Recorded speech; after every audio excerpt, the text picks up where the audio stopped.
Praise the lord. ఈరోజు దేవుని వాగ్దానం, అడుగుడి మీకు ఇయ్యబడును, వెతుకుడి మీకు దొరుకును, తట్టుడి మీకు తీయబడును.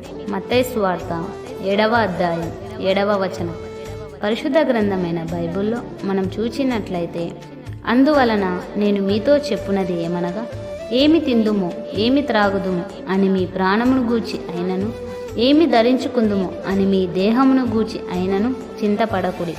ఆహారము కంటే ప్రాణమును, వస్త్రము కంటే దేహము గొప్పవి కావా? ఆకాశ పక్షులను చూడుడి, అవి విత్తవు, కోయవు, పొట్లను కూర్చుకొనవు, అయినను మీ పరలోకపు తండ్రి వాటిని పోషించుచున్నాడు. మీరు వాటికంటే బహుశ్రేష్ఠులు కారా?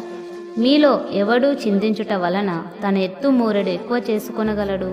కాబట్టి మీరు ఆయన రాజ్యమును, నీతిని మొదట వెతుకుడి, అప్పుడు అవన్నీ మీకు అనుగ్రహింపబడును.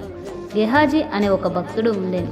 అతడు డబ్బు వెంట, వెండి వెంట, బంగారము వెంట పరుగెత్తి వాటిని సంపాదించుకొనెను గాని వాటితో పాటు కుష్టి రోగమును కూడా సంపాదించుకొనెను.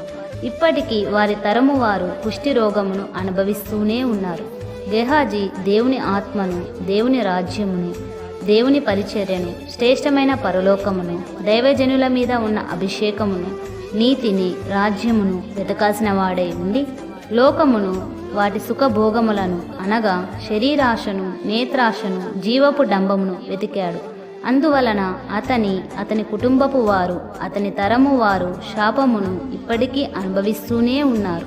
నా ప్రియమైన సహోదరి సహోదరుడా, నీవు ఇప్పుడు వేటిని వెతుకుచున్నావు? నిన్ను నీవే పరీక్షించుకో. నీతిని, రాజ్యమును వెతుకువారికి ఆశీర్వాదము, లోకమును, లోకాశను వెతుకువారికి దరిద్రత, శాపము వస్తున్నాయి. ఈ రోజుల్లో చాలామంది డబ్బును, ఆస్తులను, వెండి బంగారములను, పేరు ప్రఖ్యాతలను, అక్రమ సంబంధాలను, వ్యభిచారమును, మోసమును ఇలా చెప్పుకుంటూ పోతే లోకంలో ఉన్న వాటి కోసం వెతుకుచున్నారు. గాని ఆయన రాజ్యమును, ఆయన నీతిని వెతుకువారు బహు కొద్ది మంది ఉన్నారు. అందువలన వారి జీవితంలో సంతోషము, ఆనందము కరువైపోయి చివరికి కన్నీళ్లు, ఆవేదన, అవరోధన అనుభవిస్తున్నారు. గనుక మనము యేసయ్య నీతిని, రాజ్యమును మొదట వెతుకుదాం. అప్పుడు మనకి కావలసినవన్నీ ఆయన ఇస్తాడు. అందుకనే యేసయ్య చెప్తున్నాడు, అడుగుడి మీకు ఇయ్యబడును, వెతుకుడి మీకు దొరుకును, తట్టుడి మీకు తీయబడును. ఈ వాగ్దానం ఆయనను, ఆయన రాజ్యమును వెతుకు వారికి ఆనందము, శాశ్వత జీవమును కలుగజేయునుగాక. ఆమేన్.